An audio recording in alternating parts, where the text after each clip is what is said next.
breaking dulu. Oke. Ya, kadang-kadangnya. Ya, kita lihat di depan, ada gambar. Nanti kalian harus mengikuti apa yang ada gambar di depan gerakannya. Ya, silakan gunakan explaining ini untuk melenturkan otot-otot kalian.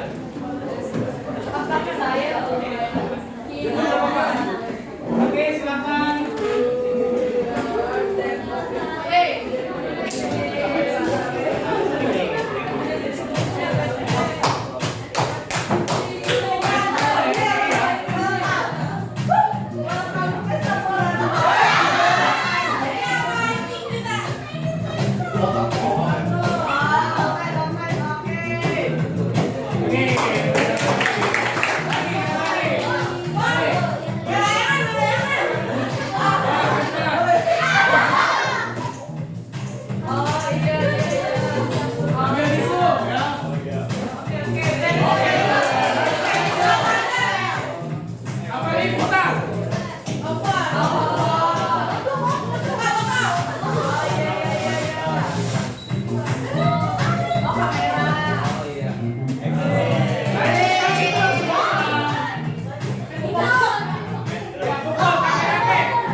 Kamu adalah kucing, diurus-urus.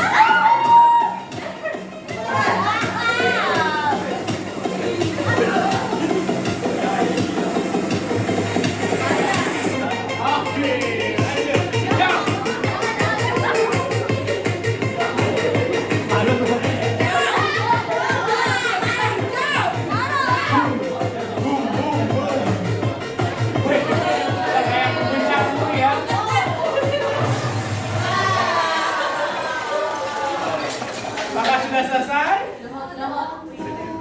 Sudah selesai. Oke, sekarang kita udah mulai agak segar lagi dari udah mulai diskusi ya. Jadi lupa nih apa. Silakan maju untuk kelompok pertama untuk simulasi. Beri tepuk tangan buat kamu.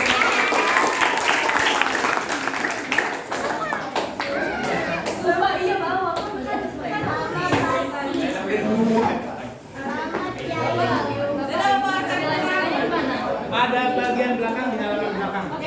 Ya. Guys, teman-teman duluan ya. Iya.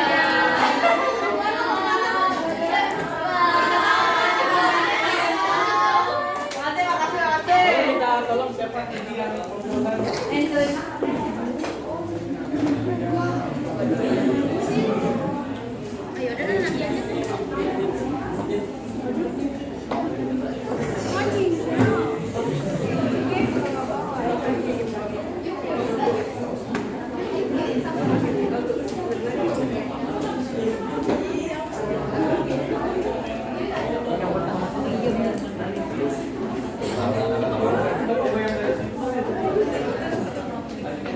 Oke, nah ini adalah kelompok tentang apa ini? Kalian di museum mana? Simulasinya? Oh, Sumpah Pemuda, boleh. Kelompok lain boleh silakan disimak, mungkin jadi contoh buat kalian nanti ketika di museum skenario kayak gini seperti apa ya.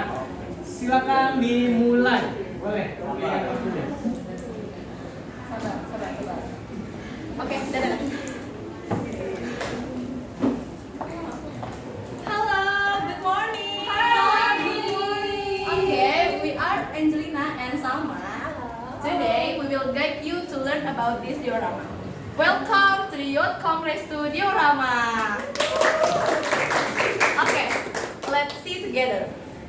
A historic event that became an important milestone in Indonesia journey to independence.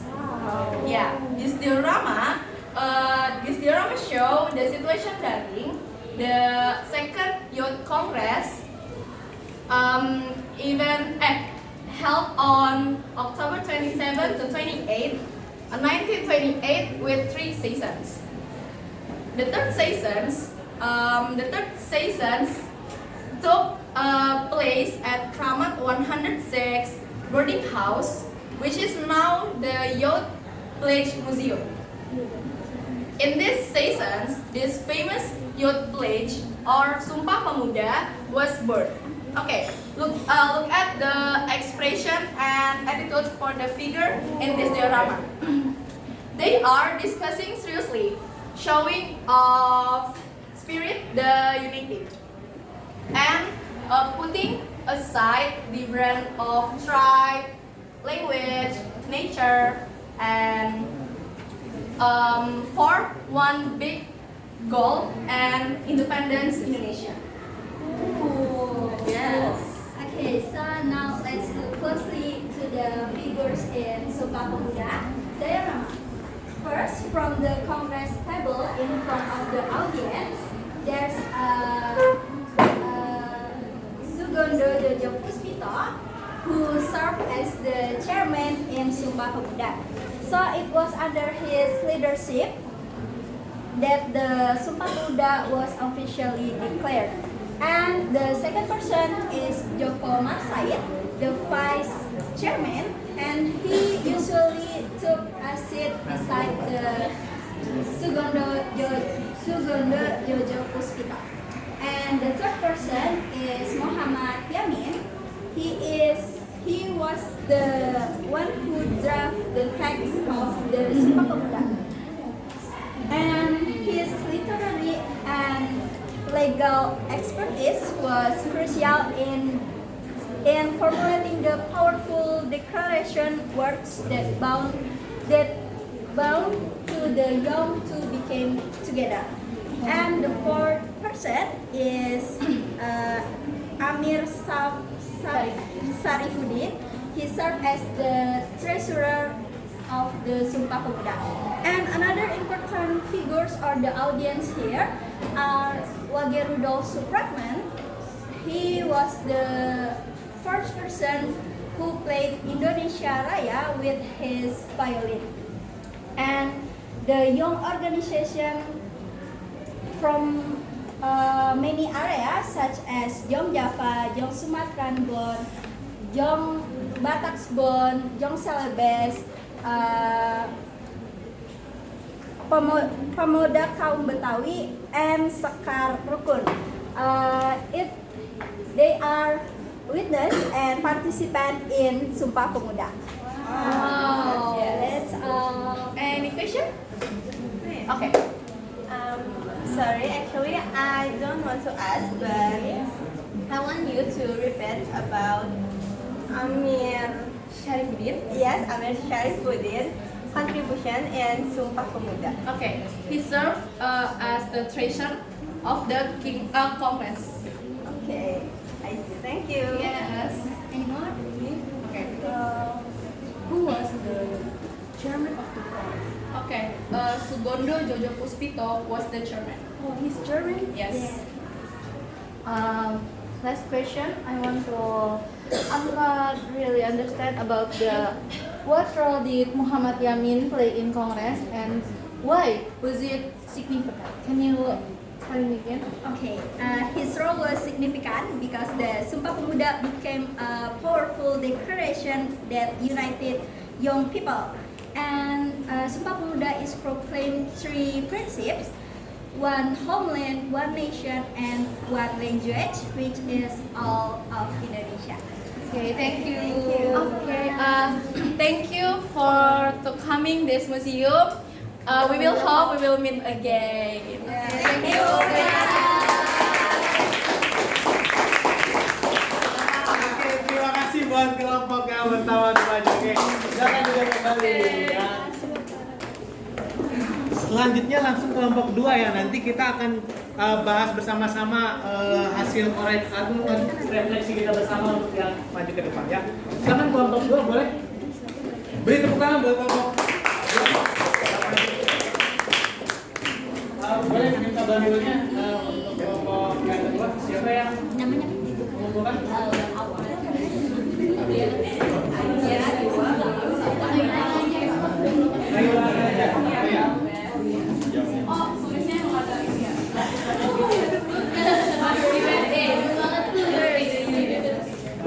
Tulisnya dari sini.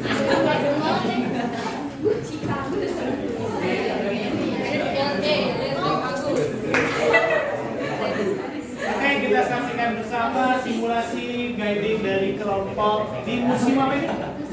Museum Bahari. Mungkin ada yang belum tahu, nah ini adalah salah satu koleksi visualnya. Oke, boleh dimulai, silakan.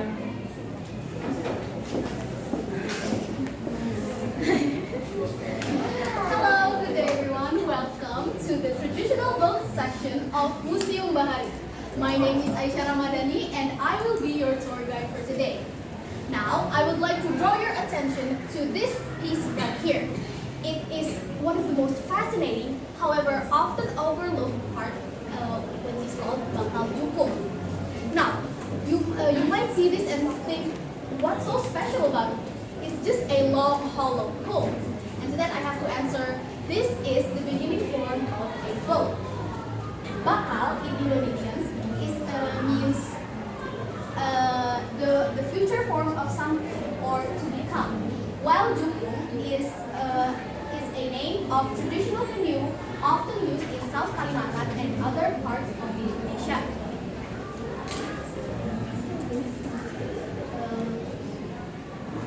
This piece is not just a mechanical artifact. However,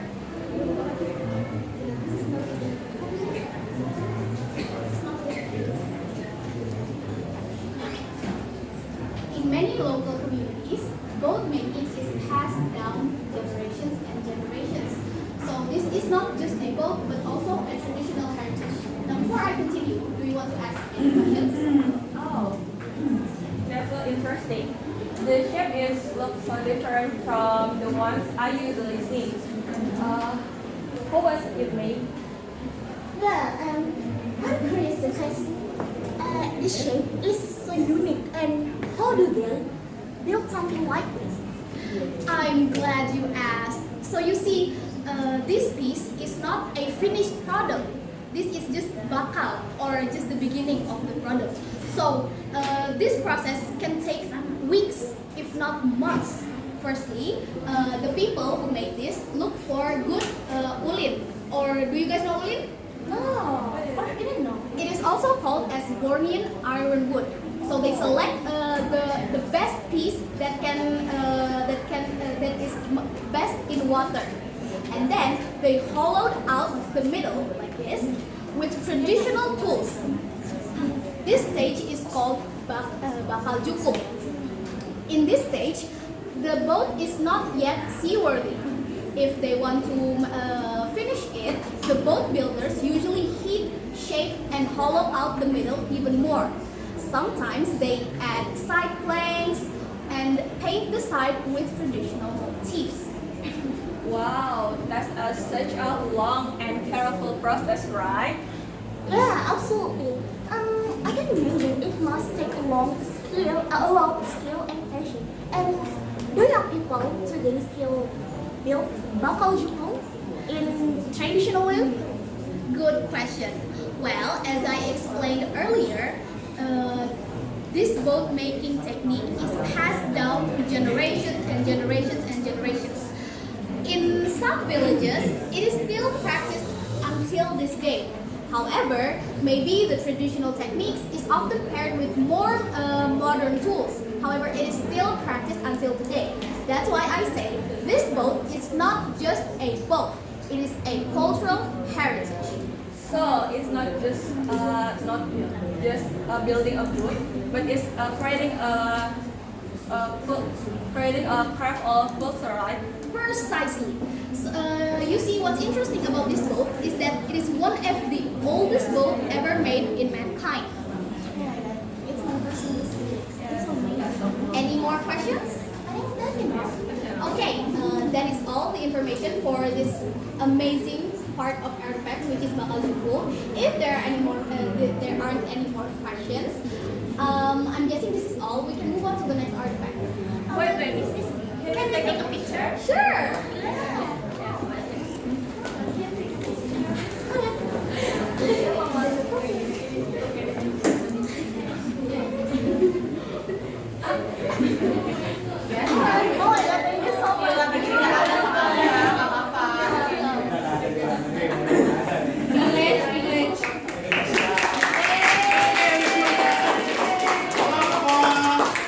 Ya, yang kelompok kedua yang bahas tentang Museum Bahari. Saya lagi beri tepuk tangan. Ya, ya. Nanti kita akan refleksi dan evaluasi bareng sama Pak Agus dan Bu Sarah ya. Selanjutnya kita langsung masuk aja ke buklet ya. Yang kelompok berikutnya buklet, boleh silakan disampaikan hasilnya. Untuk buklet kelompok 1 siapa yang mengirimkan? Mau Ria boleh.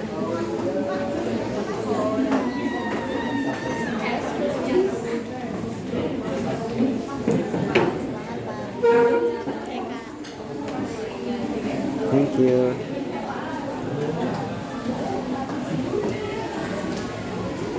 Oke, kita beri tepuk tangan untuk kelompok yang pertama buklet mempresentasikan hasil buklet. Ya, kalian bisa saling koreksi bersama ya, nanti supaya bukletnya hasilnya baik. Silakan boleh dimulai kelompok pertama untuk buklet. Assalamualaikum warahmatullahi wabarakatuh. Waalaikumsalam warahmatullahi wabarakatuh. Kami dari kelompok 8 yang beranggotakan saya Rifana Jiha Arman. Saya Ryan Bayu Rahmana. Saya Aulia Rahman dan ada dua anggota kelompok kami yang tidak bisa hadir karena berhalangan, yaitu Genevieve Novel Marsia dan Fahri Ahmad. Di sini kami mengambil tema jelajahi jejak perjuangan, rasakan semangat kemerdekaan. Jejak kita, jejak bangsa di Museum Perumusan Naskah Proklamasi.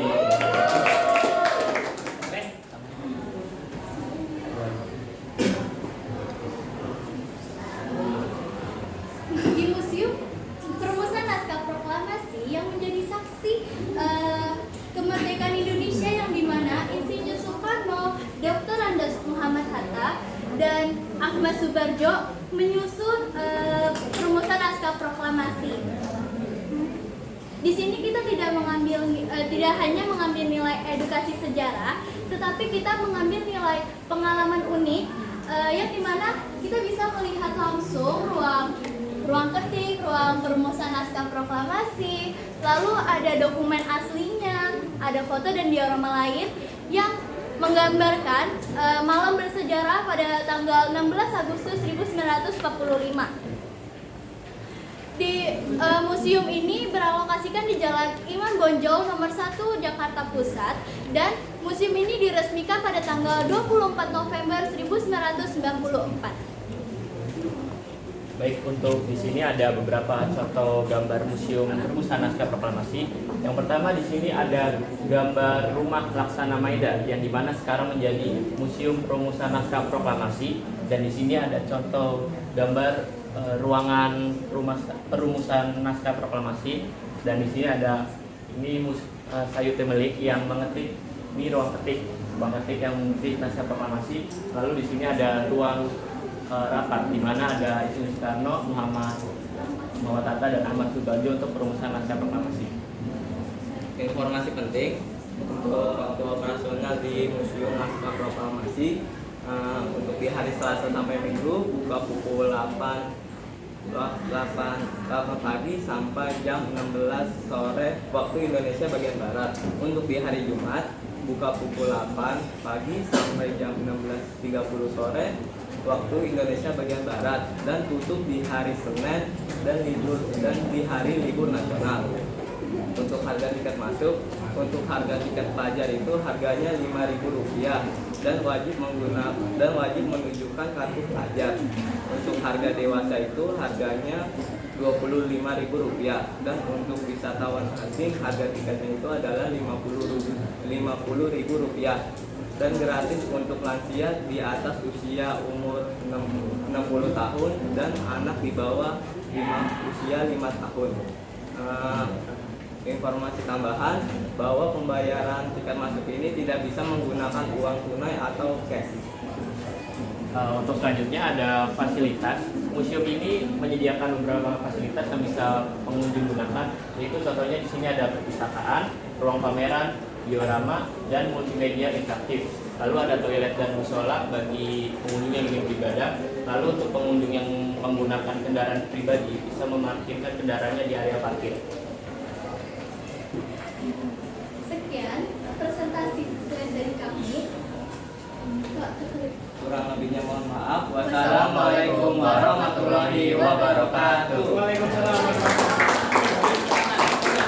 wabarakatuh.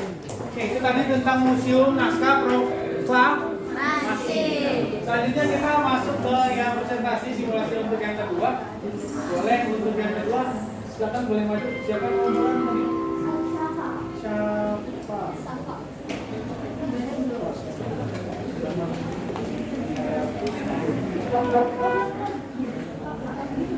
Siapa nih?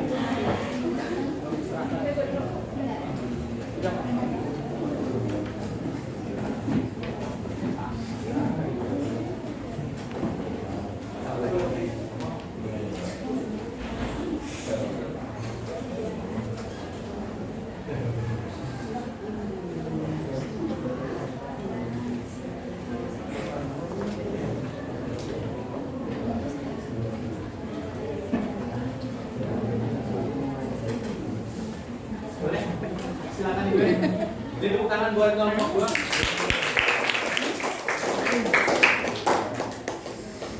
Assalamualaikum warahmatullahi wabarakatuh. Waalaikumsalam warahmatullahi wabarakatuh.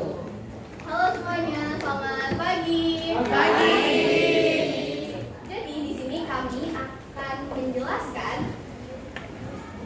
buklet wisata yang sudah kami rancang dengan judul Jejak Juang 45 Menggali Kisah Kemerdekaan di Museum Juang 45. Wow. Di sini ada yang tahu nggak makna tersirat apa yang ada di judul tersebut? Nggak tahu.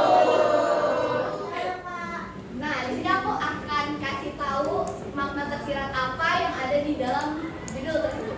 Jadi sebenarnya kami di sini ingin mengajak para pengunjung untuk menggali dan menjelajah sisa-sisa perjuangan kemerdekaan yang ada di Museum Juang 45. Kita di sini inginnya kalian tuh gak cuma sekedar melihat-lihat koleksi yang ada, tapi juga memahami kisah dan makna yang ada di setiap koleksi. Sebelum kita menjelajah lebih dalam, izinkan kita untuk memperkenalkan diri kita dulu. Aku Kalilan Nazifah Sani, ahli Jima Al-Jahra, aku Sahabat Alita Salsandila, dan satu anggota kami yang tidak bisa hadir hari ini karena ada kunjungan ke Universitas Dharma Wangsa. Oke, jadi di sini aku akan menjelaskan secara singkat mengenai bangunan apa sih dulunya Juang 45 itu. Jadi dulunya bangunan ini menjadi saksi bisu dan pusat kegiatan penting dalam sejarah pergerakan nasional loh. Oh wow. Nah, terutama selama masa pemerintahan Jepang sampai dengan jelang proklamasi kemerdekaan. Untuk lebih jelasnya, dulunya itu, ini depan gambar gedung Museum Juang 45, dulunya itu dia adalah hotel mewah bernama Hotel Spumer yang diubah menjadi gedung Menteng 1 untuk dijadikan tempat belajar bagi pemuda Indonesia. yang kemudian pemuda itu dikenal sebagai Pemuda Menteng 31. Nah, akhirnya museum ini itu melahirkan para pemuda yang mempunyai keinginan untuk merdeka tanpa bantuan dari Jepang. Jadi para pemuda ini bukan menculik yang kriminal, tapi ingin mendiskusikan bareng dengan Presiden Soekarno dan Muhammad Hatta ke Rengas Dengklok, sekaligus mengamankan mereka berdua dari Jepang. Akhirnya mereka melakukan diskusi, sedikit desakan agar melakukan proklamasi kemerdekaan.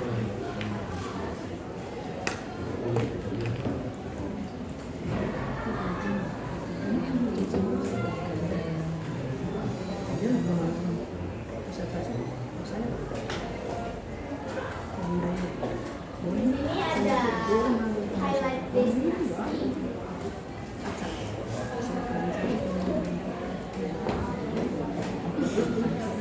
Paket wisata kami ini dirancang secara khusus untuk mengajak kalian menyelam secara langsung ke jejak sejarah kemerdekaan Indonesia. Kami mempunyai koleksi sejarah dan diorama perjuangan.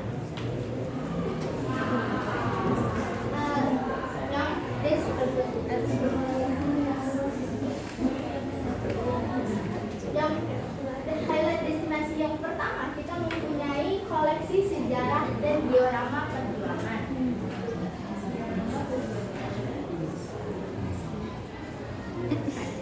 Di sini kita tidak hanya melihat, tetapi juga merasakan. Kita juga merasakan atmosfer perjuangan melalui koleksi foto dan diorama yang menggambarkan peristiwa-peristiwa krusial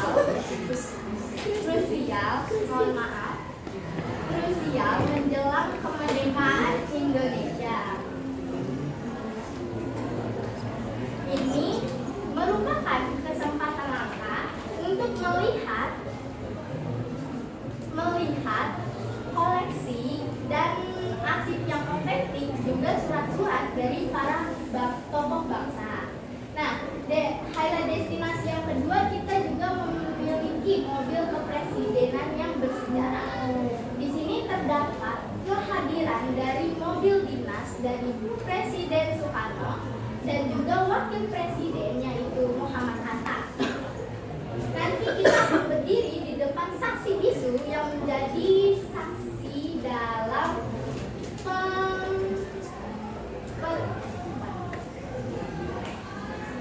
saksi bisu yang mengantarkan para proklamator kita.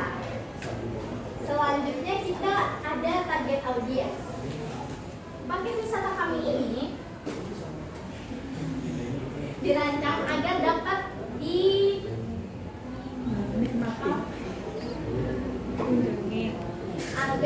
dinikmati oleh berbagai kalangan dengan berfokus pada dua golongan. Yang pertama ada dari pelajar dan mahasiswa.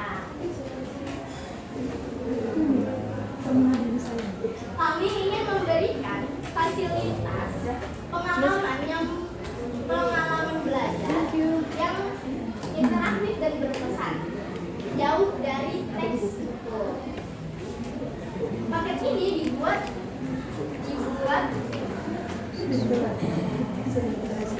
paket tour ini sangat cocok untuk kegiatan studi tour karena bisa menjadi sumber inspirasi dan edukasi. Yang kedua ada pencinta target audiens kami. Yang kedua ada pencinta sejarah dan masyarakat umum. Paket tour ini ditujukan bagi para pencinta sejarah dan masyarakat umum yang ingin menelusuri jejak perjuangan kemerdekaan Indonesia, menikmati dokumentasi sejarah serta memahami lebih dalam kisah para pahlawan bangsa.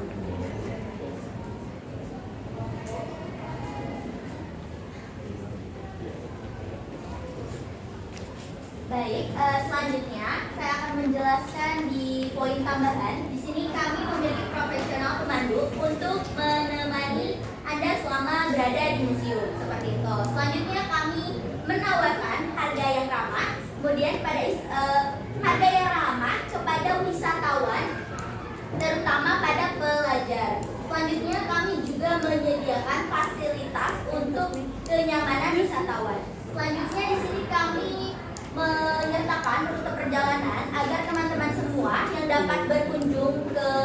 berkunjung ke Museum Juang dapat lebih mudah gitu. Bagaimana untuk rutenya? Yang pertama kita akan memulai rute perjalanan kita akan memulai titik kumpul di SMK Negeri 57 Jakarta. Selanjutnya kita akan langsung untuk di titik kumpul ini kita hanya sekedar briefing atau menunggu teman-teman yang lain yang ingin ikut untuk ke Museum Juang seperti itu. Dari SMK Negeri 57 kita bisa langsung melewati jalan raya di Pasar Minggu, kemudian kita akan melewati rute di Jalan Gatot Subroto, lalu kita akan melewati Jalan Jenderal Sudirman, selanjutnya kita akan melewati Jalan Muhammad Husni Tamrin atau yang biasa kita kenal sebagai MH Tamrin. Selanjutnya kita akan ke arah Menteng Raya, dan dari Menteng Raya kita akan tiba di Museum Juang 45 seperti itu. Selanjutnya untuk estimasi waktu perjalanan itu kita bisa tempuh kurang lebih 40 sampai 60 menit. Ini tergantung dengan kondisi lalu lintasnya. Kalau macet bisa lebih dari itu sepertinya ya. Kemudian kalau lancar kita akan lebih cepat untuk bisa sampai ke dalam Museum Juangnya. Selanjutnya ada informasi tambahan. Untuk informasi tambahan ini kita akan tur selama 3 atau sampai 4 jam. Untuk harga tiket sendiri kita mulai dari 2.000 ini untuk para pelajar. Kemudian untuk 5.000 ini untuk umum. Untuk harga tiket ini berarti harga tiket yang ada di Museum Juangnya. Selanjutnya untuk ada biaya dari paket tur yang kami sediakan. Untuk biayanya itu 50.000 per orang. Harganya ini sudah termasuk ke dalam tiket masuk, kemudian ada jasa pemandu, selanjutnya juga ada biaya perjalanan, serta kami menyediakan makanan ringan. Selanjutnya ada penawaran spesial. Di sini kami memberikan harga yang spesial atau harga eksklusif kepada para wisatawan. Untuk para pengunjung minimal 20 orang, yang dimana nanti 20 orang itu akan bisa menikmati fasilitas yang eksklusif yang sudah kami rancang sebaik mungkin khusus untuk rombongan. Jadi kalau kalian berminat untuk Museum Juang, langsung menghubungi. Di situ ada kontak kami, kemudian ada nomor telepon, ada Instagram, selanjutnya juga ada email yang tertera. Nah, untuk jam operasional museum itu hari Senin sampai Minggu dan mulai pukul 9 sampai 15 WIB. Hari Senin dan hari libur nasional itu tutup museumnya. Jadi hanya buka pada hari Selasa sampai dengan Minggu saja. Oke, sekian presentasi dari kami. Kurang lebihnya mohon maaf. Wassalamualaikum warahmatullahi wabarakatuh.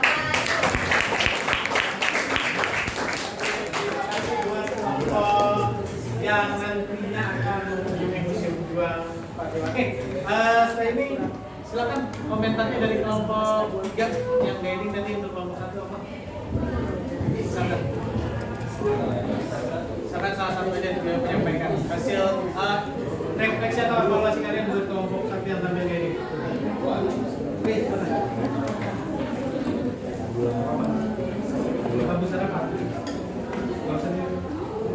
Gak usah sini maju ya, bawa aja satu aja, coba kan.